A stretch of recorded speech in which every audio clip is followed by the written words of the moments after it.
So, I just found 15 movies on Netflix that are so criminally overlooked they actually stopped me in my tracks. I'm keeping this 100% spoiler-free. I want you walking into these as blind as I did. Starting with a movie that is easily the most violent, exhausting action film I've seen in years. Let's get into it.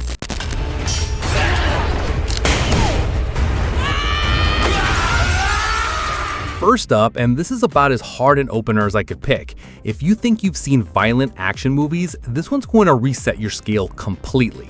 It comes from Timo Tjahjanto, the Indonesian director behind The Night Comes For Us, which was already one of the more brutal action films of the last decade, and somehow he topped himself here. Aurora Ribeiro plays 13, a 17-year-old assassin who gets suspended after a mission in Japan goes sideways, and ends up protecting a kid whose mother was murdered by the same people she used to work for. The fight choreography is genuinely some of the best I've seen, every set piece trying to one-up the last, and by the warehouse finale, it basically turns into a horror movie with a sword in it. I will say the runtime, north of 2 hours, is a lot for a movie this relentless, and it does start to blur together a bit by the end. But the lead performance carries it, and Tjahjanto's about to make his English language debut directing Nobody 2, so it's worth catching him at full, unfiltered intensity before Hollywood smooths any of those edges off. If gore's not your thing, sit this one out. If you want chaos with an actual emotional core, this is it. This is The Shadow Strays.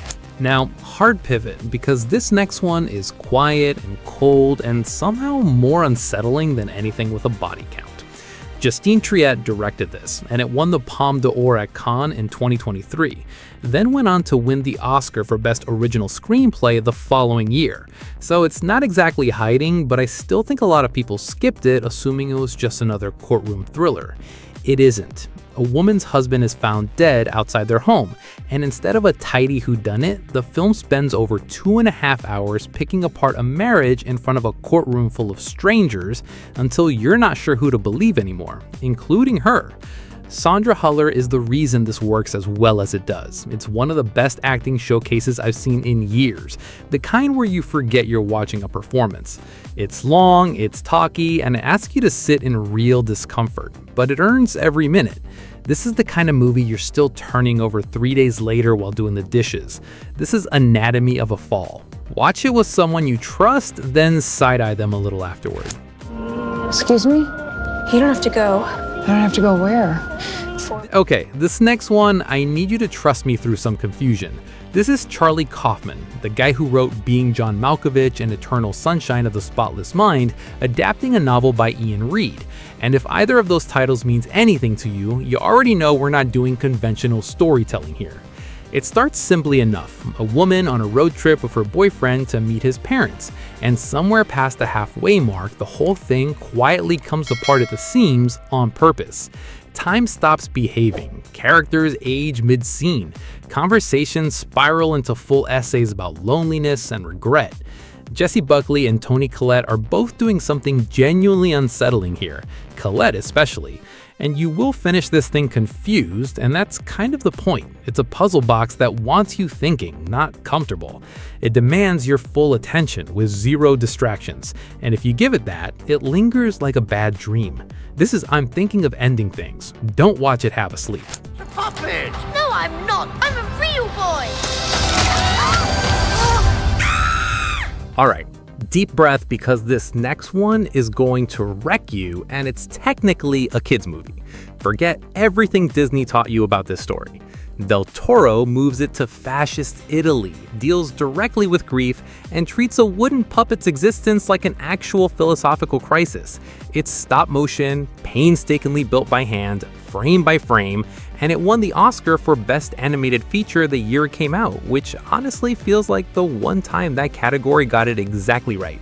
It's about a father who can't let go of his son, and a strange little wooden kid just trying to be loved exactly as he is, flaws included. I went in expecting a fun family movie and needed a solid 5 minutes afterward before I could function. It's funny, it's dark, there's some genuinely eerie imagery for something marketed at kids, and it says more about grief than most dramas twice its length manage to. This is Guillermo del Toro's Pinocchio. Bring tissues, don't be brave about it. If you're vibing with these picks, hit subscribe to help me find you more hidden gems like these. No guilt trip, I just appreciate you being part of the community. Back to the list. It gets even better from here.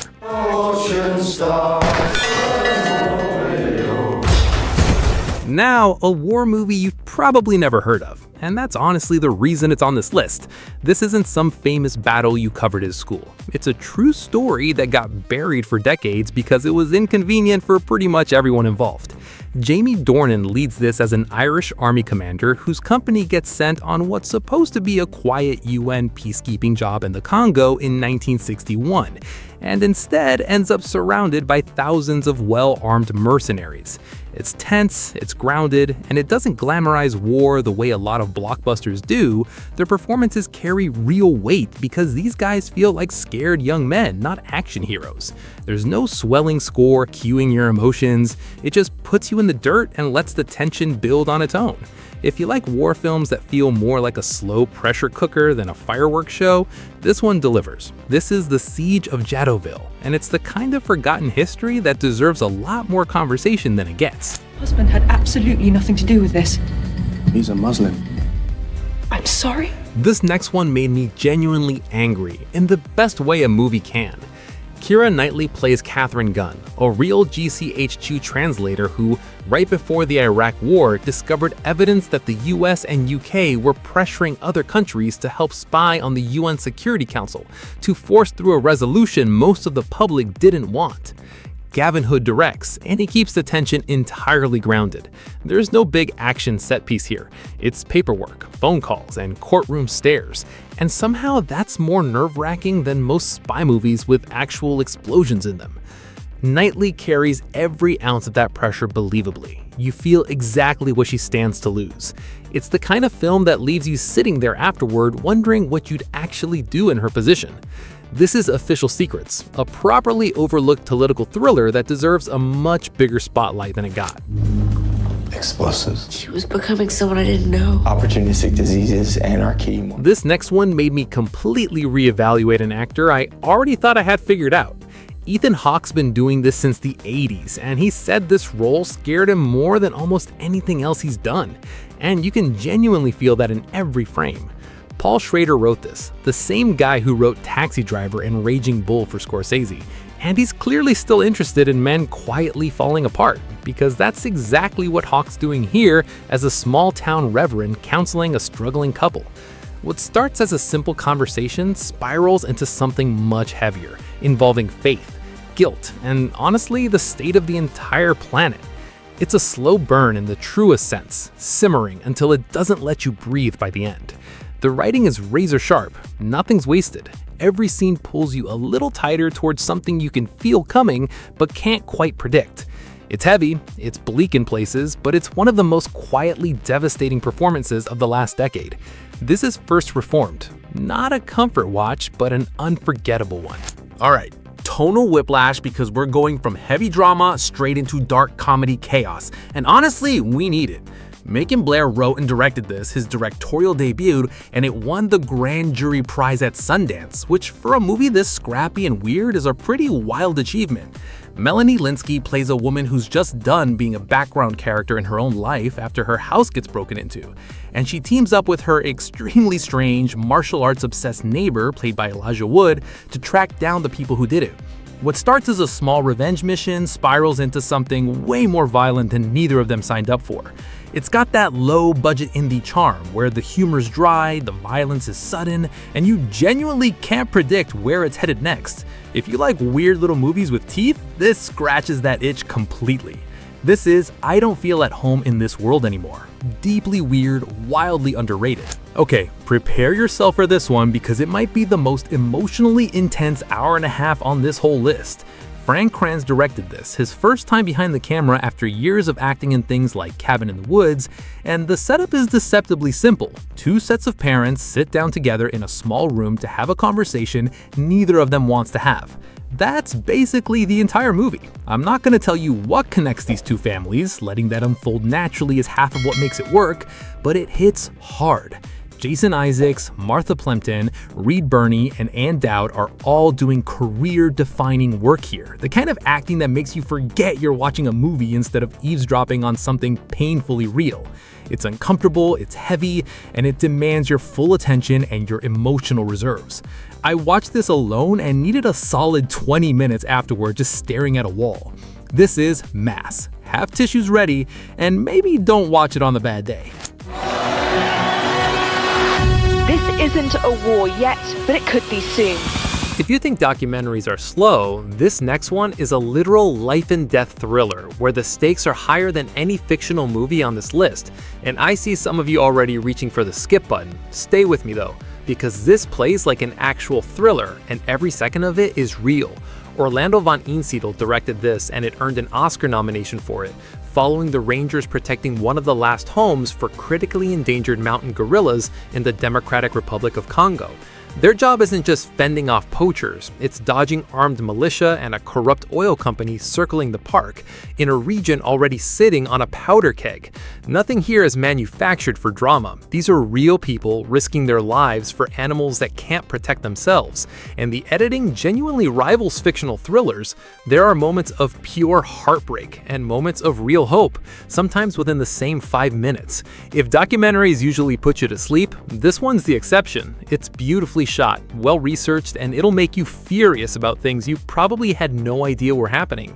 This is Virunga, one of the most gripping documentaries I've sat through. I got a real serious fear of being a certain way. I treasure my regular guyness. You don't crack open a 1,000-page book. This next one is basically the ultimate hangout movie, except the hangout is 2 writers talking for 5 days straight, and somehow it's completely riveting.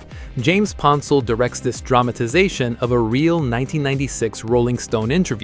Jesse Eisenberg plays journalist David Lipsky, and Jason Segel plays David Foster Wallace during the Infinite Jest book tour. Segel is the reason this works as well as it does, an actor mostly known for comedy pulling off something quietly brilliant and heartbreakingly human. It genuinely surprised me. There's a constant undercurrent of sadness running beneath all the witty conversation, especially once you know how the real story ends. And that knowledge just sits in your chest the whole runtime. There's no big plot here, it's just 2 guys talking in cars and diners, but it says more about ambition and loneliness than most biopics manage with 3 times the budget. This is the end of the tour, quietly one of the best two-hander movies out there. Alright, we need a little levity, so let's talk about maybe the most accurately embarrassing portrayal of a certain type of guy ever put on film. Stephen Frears directs this adaptation of Nick Hornby's novel, Moved from London to Chicago, and John Cusack plays a record store owner who, after getting dumped, decides the healthy response is revisiting his top 5 worst breakups of all time. If you've ever used a music opinion as a personality trait, this movie is going to call you out specifically, and you'll laugh through the discomfort.